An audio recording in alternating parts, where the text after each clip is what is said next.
Ciudad Juárez es una ciudad fronteriza ubicado en el estado de Chihuahua. El caso en estudio tiene como preámbulo la inacción del Estado mexicano ante las sistemáticas y regularizadas desaparición y femicidio ocurrido en Ciudad Juárez a principios de la década de los 90. Ciudad Juárez, a partir de 1994, vivió un gran auge demográfico impulsado por la aprobación del Tratado de Libre Comercio de América del Norte, lo que llevó un impulso laboral del sector textil, dándose el establecimiento y auge de las maquiladoras. Impulsadas por la pobreza y la necesidad de dar sustento a sus familias, las mujeres a tempranas edades, 15 a 25 años, deciden dejar sus estudios e iniciar a laborar en dichas maquilas, lo cual coincidentemente refiere al perfil característico de las víctimas de femicidio en Ciudad Juárez. La Subprocuraduría de Justicia del Estado, Zona Norte, entre 1993 y 1998, reportó 198 femicidios. Sin embargo, esta es una cifra poco fiable, pues los asesinatos de mujeres estaban inscritos en la categoría de homicidios y la Policía Judicial no llevaba un registro confiable de muertes, asesinatos y otros delitos en la ciudad hasta 1996. El caso González y otras versus México, Campo Algodonero, se relaciona con la responsabilidad internacional del Estado por la desaparición y ulterior muerte de las jóvenes Claudia Ivette González, de 20 años, Esmeralda Herrera Monreal, de 15 años, y Laura Berenice Ramos, de 17 años, cuyos cuerpos fueron encontrados en un campo algodonero en la ciudad de Juárez el 6 de noviembre del año 2001. La responsabilidad del Estado mexicano ante estos crímenes sería por los siguientes motivos. Uno, la falta de medidas de protección a las víctimas, dos de las cuales eran menores de edad. Dos, la falta de prevención de estos crímenes, pese al pleno conocimiento de la existencia de un patrón de violencia de género que había dejado centenares de mujeres y niñas asesinadas. 3. La falta de respuesta de las autoridades frente a la desaparición. 4. La falta de una debida diligencia en la investigación de los asesinatos. 5. La denegación de justicia y la falta de reparación adecuada. El 4 de noviembre de 2007, la Comisión Interamericana de Derechos Humanos presentó, de conformidad con los artículos 51 y 61 de la Convención, una demanda contra los Estados Unidos mexicanos, a partir del cual se inició el presente caso. Posteriormente, el 23 de febrero de 2008, las organizaciones Asociación Nacional de Abogados Democráticos, AC, Comité de América Latina y el Caribe para la Defensa de los Derechos de la Mujer, Red Ciudadana de No Violencia y por la Dignidad Humana y el Centro para el Desarrollo Integral de la Mujer, AC, representantes de las presuntas 3 víctimas, presentaron su escrito de solicitudes, argumentos y pruebas. Además de los alegatos presentados por la comisión, los representantes solicitaron ampliar el número de víctimas a 11 mujeres. El Estado presentó su escrito de contestación de la demanda y observaciones al escrito de solicitudes y argumentos. Dicho escrito cuestionó la competencia de la Corte para conocer sobre las presuntas violaciones a la Convención Belén do Pará. Adicionalmente, objetó la ampliación de las víctimas propuesta por los representantes y reconoció parcialmente su responsabilidad internacional, es decir, se dio un allanamiento de las pretensiones de estas asociaciones. Sin embargo, este reconocimiento parcial de responsabilidad internacional efectuado por México, la Corte no lo considera vinculante para el tribunal, dado que los procesos ante la Corte se refieren a la tutela de los derechos humanos, cuestión de orden público internacional que trasciende la voluntad de las partes y que por ende deben ser juzgados. En cuanto al fondo, el Estado mexicano señaló a la Corte que el factor estructural que explicaría fundamentalmente la situación de violencia contra las mujeres en Ciudad Juárez estriba en el hecho de que al dar preferencia a la contratación de mujeres, las maquiladoras causaron cambios en la vida laboral de estas. Los roles tradicionalmente empezaron a modificarse al ser ahora la mujer la proveedora del hogar.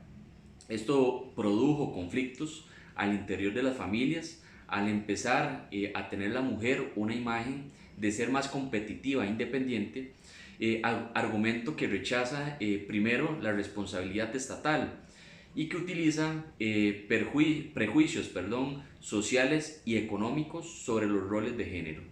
Es decir, decían que la mujer era la culpable de su fatal destino al abandonar los roles de ama de casa y buscar su realización profesional fuera del hogar. Esta argumentación fue rechazada por la Corte, quienes concluyen que del proceso se debe dar o destacar las respuestas ineficientes y las actitudes indiferentes en cuanto a la investigación de hechos crímenes, que parecen haber permitido que se hayan perpetuado la violencia contra la mujer en Ciudad Juárez. Y en relación con los hechos concretos de la desaparición de las víctimas de 15, 17 y 20 años, la Corte sostiene que a pesar del alegato del Estado mexicano de haber comenzado la búsqueda de las víctimas de inmediato, en realidad es que lo único que se hizo antes del hallazgo, fue lo único más bien que se hizo antes del hallazgo de los restos, fue elaborar más bien registros de desaparición, carteles de búsqueda, toma de declaraciones y el envío de oficios de la Policía Judicial. No consta, continúa señalando la Corte, en el expediente que las autoridades hayan hecho circular los carteles de búsqueda ni que efectuaran una indagación más profunda sobre los hechos razonablemente relevantes que se derivan de las más de 20 declaraciones tomadas. Por otro lado, las madres mismas de las víctimas declararon que al interponer las denuncias correspondientes sobre la desaparición de sus hijas, los funcionarios minimizaban terriblemente los hechos, diciéndoles siempre todas las niñas que se pierden en realidad no estaban desaparecidas, sino que se iban con sus novios y andan de vagas o son muy voladas, porque una niña buena, una mujer buena está en su casa. Toda esta situación que inclusive en el proceso las autoridades mexicanas nunca, ni siquiera llegaban a controvertir. En resumen, el Estado mexicano fue responsable de permitir la violencia de género contra las víctimas y mujeres en Ciudad Juárez. No actuó con la prontitud, dejando perder horas valiosas. Se limitó más bien a realizar formalidades y tomar declaraciones. El Estado no actuó con la debida diligencia requerida para prevenir adecuadamente las muertes y agresiones sufridas por estas víctimas, y no actuó como razonablemente era de esperarse de acuerdo a las circunstancias del caso. En este caso, el Estado no demostró haber implementado las medidas necesarias que permitieran ofrecer una respuesta inmediata y eficaz ante las denuncias de desaparición y prevenir adecuadamente la violencia contra la mujer. La Corte procedió a analizar las pretensiones presentadas por la Comisión y por los representantes y la postura del Estado, con el objeto de disponer las medidas tendientes a reparar los daños.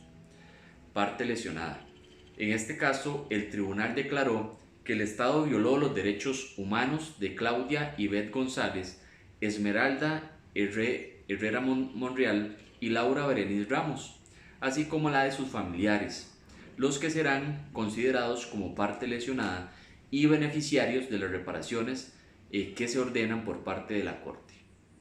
Con respecto a la doble reparación de las medidas solicitadas por los representantes, la Corte valoró las medidas de reparación solicitadas por la Comisión y los representantes de forma que éstas, uno, se refieren directamente a las violaciones declaradas por el tribunal, dos, a reparar proporcionalmente los daños materiales e inmateriales, tres, que no signifiquen enriquecimiento ni empobrecimiento de estas reparaciones, y cuatro, restablezcan en la mayor medida de lo posible a las víctimas en la situación anterior a la violación, en aquello en que no se interfiera con el deber de no discriminar.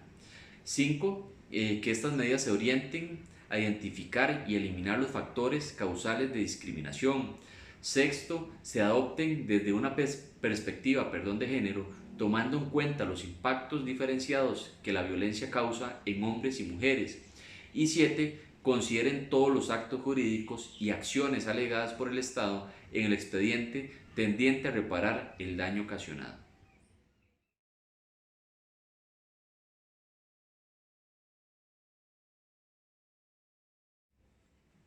1. Obligación de investigar los hechos, identificar, juzgar y, en su caso, sancionar a los responsables de las violaciones.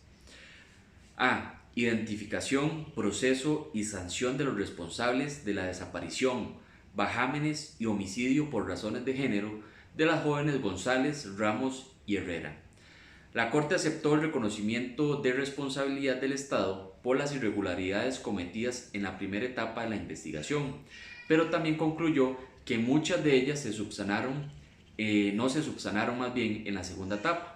El tribunal concluyó que en el presente caso existía impunidad y que esa impunidad es causa y a la vez consecuencia de la serie de homicidios de las mujeres por razones de género que ha sido acreditada en el presente caso. En resumen, el Estado, 1. Deberá remover todos los obstáculos que jure o de facto que impidan la debida investigación de los hechos y el desarrollo de los respectivos procesos judiciales y usar todos los medios disponibles para hacer que las investigaciones y procesos judiciales sean expeditos. 2. La investigación deberá incluir una perspectiva de género, emprender líneas de investigación específicas respecto a violencia sexual, para lo cual se deben involucrar líneas de investigación sobre los patrones respectivos en la zona.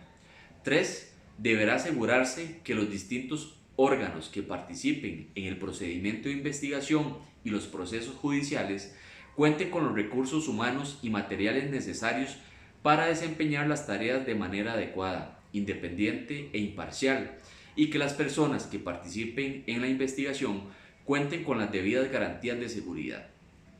4. Asimismo, los resultados de los procesos deberán ser públicamente divulgados para que la sociedad mexicana conozca los hechos objeto del presente caso. Como punto B, identificación, proceso y, en su caso, sanción de los funcionarios que cometieron irregularidades. La comisión manifestó de manera general que el Estado está en la obligación de investigar, sancionar a todos los responsables de la obstrucción de justicia, encubrimiento e impunidad que han imperado en relación con estos casos. Como punto C, investigación de las denuncias presentadas por las familias de las víctimas que han sido hostigadas y perseguidas. La Corte llegó a la conclusión que los 3 homicidios por razones de género del presente caso ocurrieron en un contexto de discriminación y violencia contra la mujer. No corresponde a la Corte atribuir responsabilidad al Estado solo por el contexto, pero no puede dejar de advertir la gran importancia que el esclarecimiento de la antedicha situación significa para las medidas generales de prevención que debería adoptar el Estado mexicano a fin de asegurar el goce de los derechos humanos de las mujeres y niñas en México, e invita al Estado a considerarlo. Como punto B, medidas de satisfacción y garantías de no repetición, el tribunal determinó las medidas que buscan reparar el daño inmaterial y que no tienen una naturaleza pecuniaria, y dispuso medidas de alcance o repercusión pública. En primer término, la publicación de la sentencia. Como lo ha dispuesto la Corte en otros casos, como medidas de satisfacción, el Estado deberá publicar en el Diario Oficial de la Federación o en un diario de amplia circulación o en un diario de amplia circulación en el Estado de Chihuahua, así como en una página web del Estado por una sola vez, los párrafos 113 a 136, 146 a 168, 171 a 181, 185 a 195, 198 a 209 y 212 a 221 de la sentencia y los puntos resolutivos de la misma. Esto es por un plazo no mayor a 6 meses. acto público de reconocimiento de responsabilidad internacional. El tribunal estima que el Estado debe realizar un acto público de reconocimiento de responsabilidad internacional con relación a los hechos del presente caso, en honor a la memoria de las jóvenes González, Herrera y Ramos. En dicho acto, el Estado deberá entonces hacer referencia a las violaciones de derechos humanos declaradas en la presente sentencia, que hayan sido reconocidas por el Estado o no. En el acto deberá llevarse a cabo mediante una ceremonia pública y ser transmitido a través de radio y televisión como local o federal, Memoria a las víctimas de homicidio por razones de género.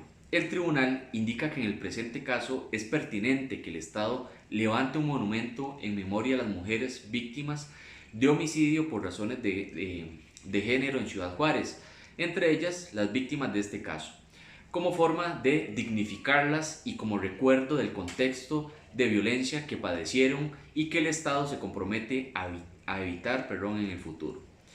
Día Nacional en Memoria a las Víctimas. La Corte no estima necesario conceder la solicitud de que el día 6 de noviembre de cada año se conmemore como Día Nacional en Memoria a las Víctimas del femicidio, sin perjuicio de que una medida como esta pueda ser discutida por los canales pertinentes en el ámbito interno.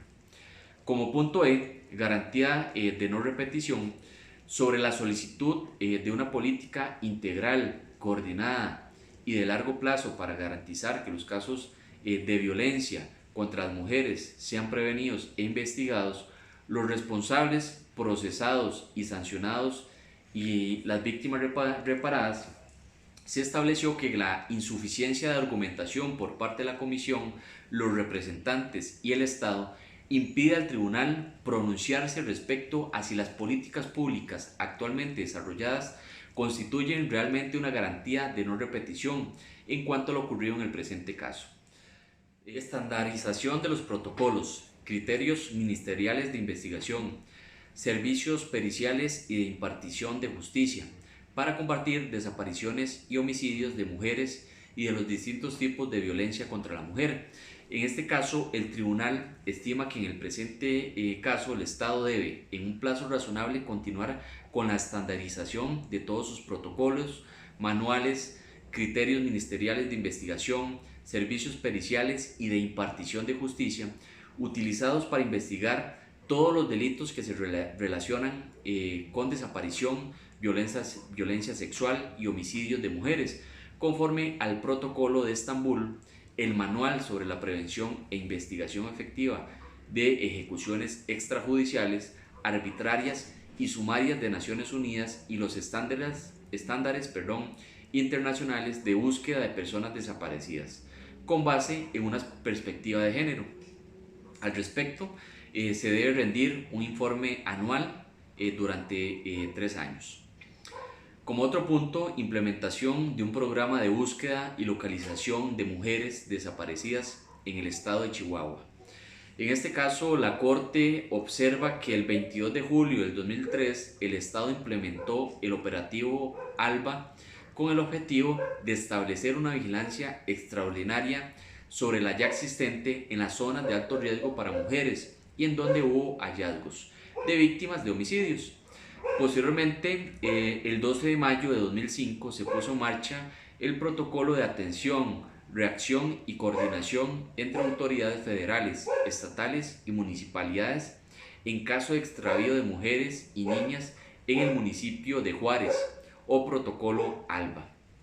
La Corte considera que el protocolo ALBA o cualquier otro dispositivo análogo a Chihuahua debe seguir bajo algunos parámetros que sugiere y que se va a indicar a continuación.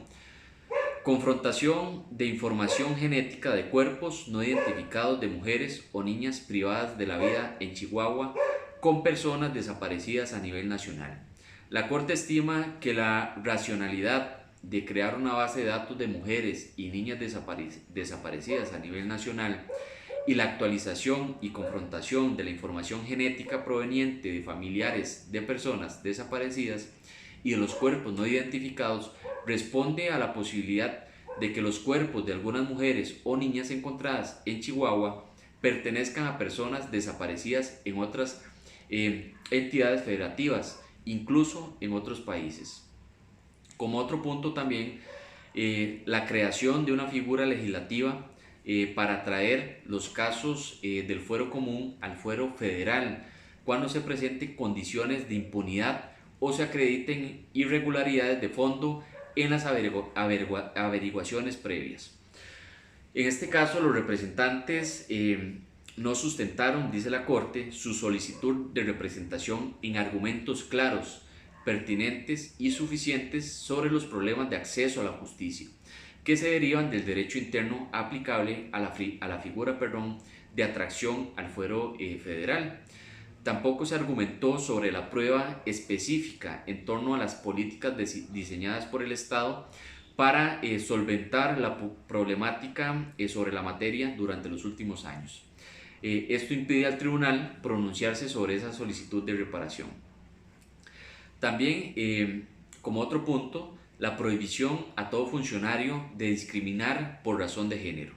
En este caso, los representantes, sigue indicando la Corte, no argumentaron en torno a los vacíos e insuficiencias que tendrían este tipo de normas, programas y acciones, razón por la cual el tribunal no cuenta con elementos para pronunciarse sobre su solicitud. También se establece como otro punto ley para regular los apoyos para las víctimas de homicidios por razones de género. En este caso, el tribunal consideró que no puede confundirse la prestación de los servicios sociales que el Estado brinda a los individuos con las reparaciones a las que tienen derecho las víctimas de violaciones de derechos humanos, en razón del daño específico generado por la violación. En tal sentido, el tribunal no consideró como parte de las reparaciones que el Estado alega haber realizado los apoyos gubernamentales que hayan sido dirigidos específicamente a reparar la falta de prevención, impunidad y discriminación atribuibles al Estado en el presente caso. Se establece como otro punto también la capacitación con perspectiva de género a funcionarios públicos y población en general del Estado de Chihuahua. Esto dice la Corte sin perjuicio de la existencia de programas y capacitaciones dirigidas a funcionarios públicos encargados de la impartición de justicia en Ciudad Juárez, así como de cursos en materia de derechos humanos y género. El tribunal ordena que el Estado continúe implementando programas y cursos permanentes de educación y capacitación en derechos humanos y género. 2. En perspectiva de género para la debida diligencia en la conducción de averiguación previas y procesos judiciales relacionados con discriminación, violencia y homicidios de mujeres por razones de género. Y 3. Superación de estereotipos sobre el rol social de las mujeres. Bien, como punto F, atención especializada de las víctimas. En este caso, el Estado debe asegurar que los profesionales de las instituciones de salud especializadas que sean asignados para el tratamiento de las víctimas valoren debidamente las condiciones psicológicas y físicas de cada víctima y que tengan la experiencia y formación suficiente para tratar tanto los problemas de salud físicos que padezcan los familiares como los traumas psicológicos ocasionados como resultado de la violencia de género, la falta de respuesta estatal y la impunidad.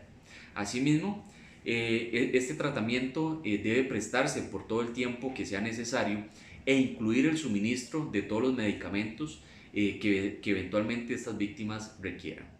Todas las indemnizaciones como punto G, la Corte observa que entre los apoyos probados que el Estado otorgó a las víctimas se encuentran los siguientes. 1. Los recursos del Fondo de Apoyos, que representan el 50% más, dependiendo del caso, del valor total de los apoyos que alega el Estado haber otorgado a los familiares de las víctimas. 2. Apoyo para vivienda con recursos provenientes del Instituto de la Vivienda del Estado de Chihuahua, IVI, para la señora González y el señor Adrián Herrera Monreal, que según el Estado ascienden a la cantidad de 114,200 pesos respectivamente, y el apoyo consiste en un contrato de compraventa celebrado con el IBI por el que la señora Monarrez adquirió el inmueble por la cantidad de $1. 3. También apoyos para proyectos productivos provenientes de un programa coordinado por el gobierno federal a través de la Secretaría de Desarrollo Social, Sedesol, por la cantidad de 60,000 pesos mexicanos y de 83,000 pesos mexicanos, entregados a la señora Monarrez y a la señora Monreal, respectivamente. Y 4. Diversos apoyos que consisten en despensas, otros donativos en especie y dinero en efectivo. En este caso, la Corte observó que conforme a los lineamientos del Fondo de Apoyos, el auxilio económico que se otorgará a los familiares de las víctimas con cargo al fondo, en términos de legislación aplicable, no constituye indemnización o reparación del daño. El tribunal sostiene que de ninguna manera, podría considerarse estos recursos como una forma de reparación por daño material a las víctimas, ya que el propio Estado reconoció que los mismos no pueden ser considerados como una forma de reparación y porque fueron otorgados bajo la condición de que los familiares desconocieran su derecho de acceso a la justicia y conocimiento de la verdad. En aplicación del principio, nadie puede alegar a su favor su propia torpeza o dolo, el cual ha sido recogido por el artículo 27 de la Convención de Viena sobre el Derecho de los Tratados y la jurisprudencia de la Corte.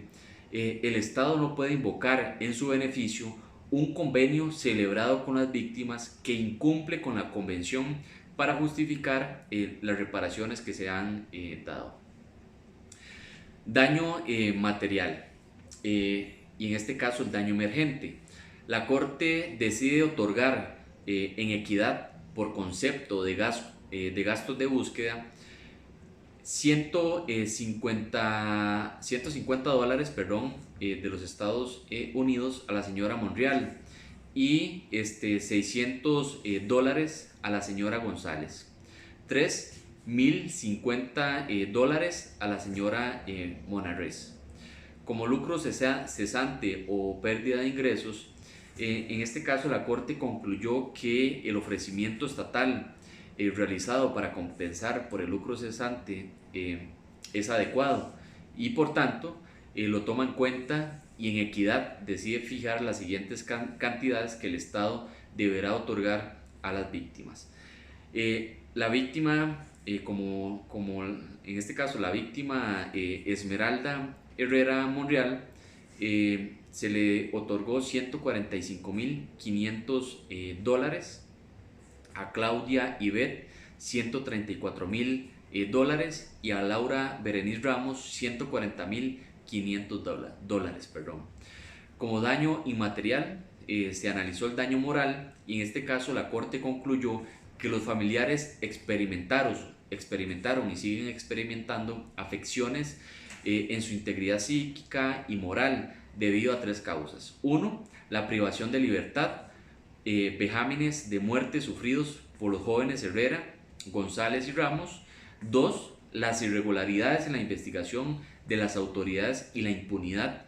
Y 3. El hostigamiento sufrido por los familiares. Teniendo en cuenta lo anterior, así como lo expuesto, y considerando que es razonable el ofrecimiento estatal de pagar $10,000 a cada uno de los familiares de las víctimas, el tribunal considera que es oportuno ordenar al Estado que indemnice a las jóvenes Herrera, Ramos y González por la falta de garantía de derechos a la vida, integridad personal y libertad personal. Otro punto que se analizó fue el daño al proyecto de vida de las víctimas. Los representantes no argumentaron, en este caso determina la Corte, suficientemente por qué los actos del Estado afectaron el proyecto de vida de las jóvenes Herrera, González y Ramos. En ese caso la Corte sostiene que la reparación por daño al proyecto de vida no procede cuando la víctima falleció, al ser imposible reponer las expectativas de realización que razonablemente toda persona tiene. Por tal razón, el tribunal se abstiene de realizar mayores consideraciones al respecto.